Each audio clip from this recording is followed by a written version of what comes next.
Hey guys, everything you get in this box here, I mean, this is a phenomenal package. You really can't beat it.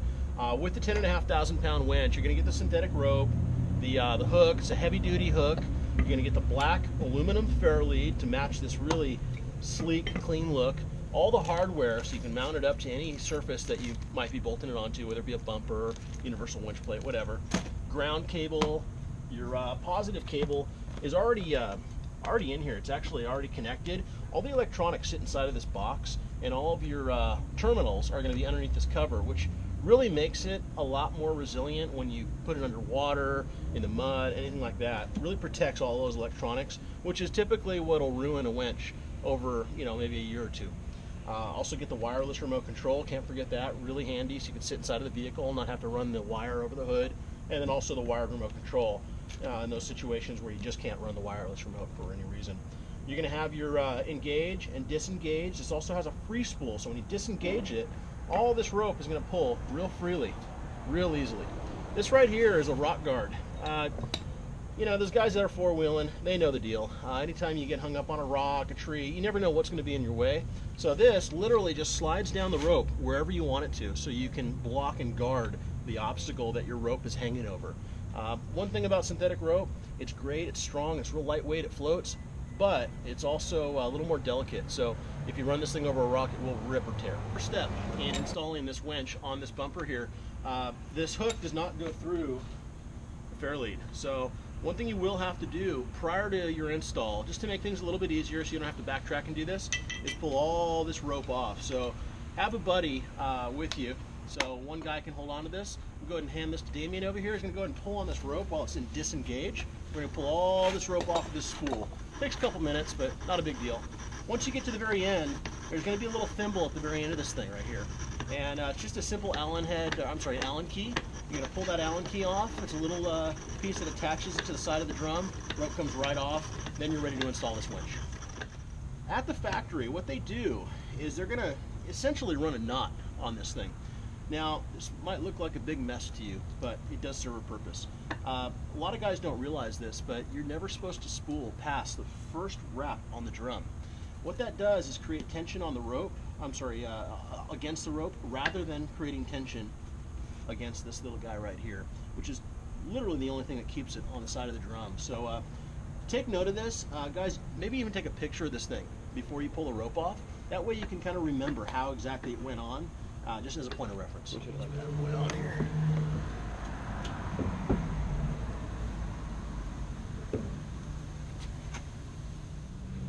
So inside of the hardware pack, you're gonna get these little jam nuts, 4 square jam nuts, and they didn't just kind of throw these things in the bag. These things actually serve a purpose. I'm gonna put the other 3 down. So what these do is there's a recess on the inside of the winch right here on the side of the body. You're literally just going to slide those guys in there. There's no real method to it. There's not a wrong way to put it in. Just don't put it up like this. You want to put it on the side, obviously. Slide them in. You're going to align them with the screw or with the bolt. Once you actually get underneath this bumper, all 4 corners are going to have these things. You're going to slide them in, and basically it's just going to create a thread so you can put the bolts in and bolt it in from underneath. So now that our jam nuts are in, we're going to go ahead and align this up with the holes on the bottom of the bumper. And our bumper, it's got some slots in it, so it's a little easier to align. There's a lot more forgiveness. Okay, so you're ready to basically bolt it in now. There's going to be a total of 6 bolts. Now, the longer and the thinner diameter of the 6, these 4 are what are going to go up underneath the winch. And that's what's going to hold it down, along with some lock washers. So this is how you want to set up your bolts. You're going to go with your lock washer and then your flat washer, so you get a nice flat surface. This is probably where you want to grab your son or daughter, or maybe even your wife. A little tight down here for a big guy like me. One thing that we never want to forget to do is our ground cable. Now, the ground cable on all of our winches are always going to be wired separately to the motor. Your solenoid has its own ground, which is actually going to be shared with the main ground. This ground right here is going to hook up to the bottom of the motor here. So I'm just going to go ahead and pull this guy off. Bear with me.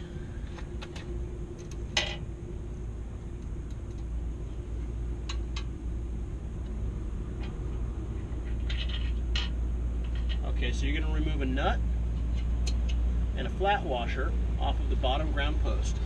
You're going to take the ring terminal, hook it up to your ground post on the bottom of the motor, like so. Reinstall your flat washer first,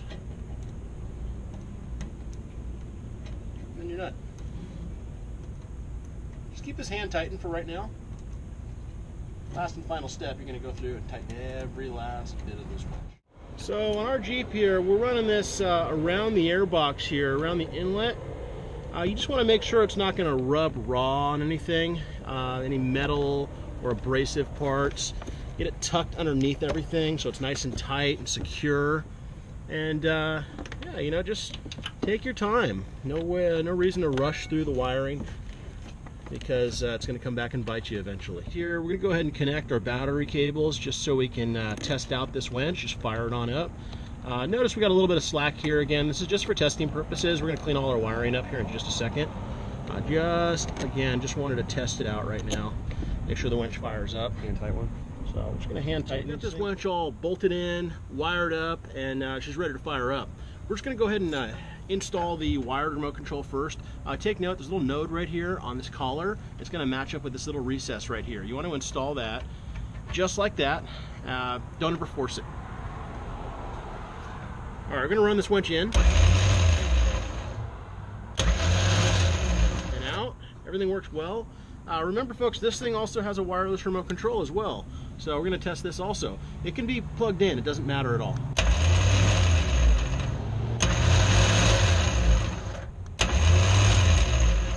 Everything seems to be working.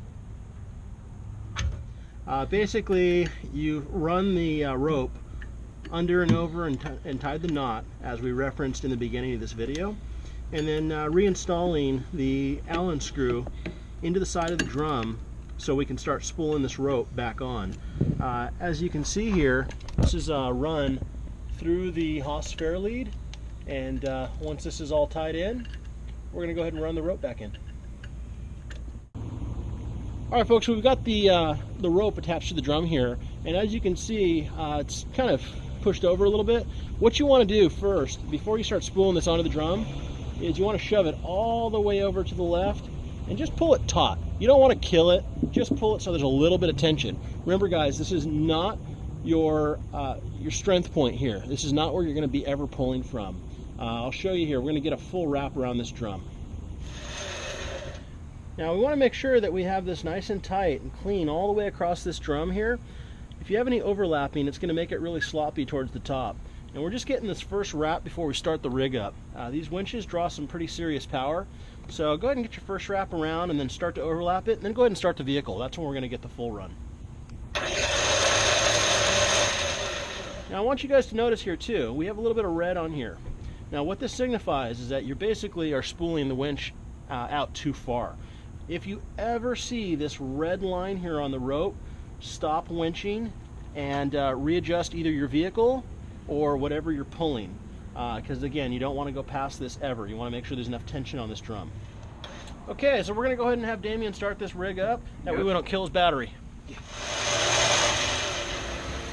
Again, just try and keep this nice and clean on the drum all the way through here.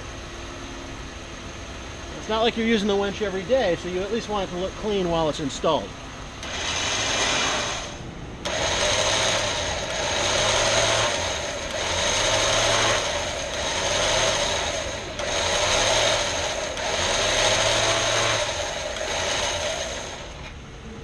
Okay.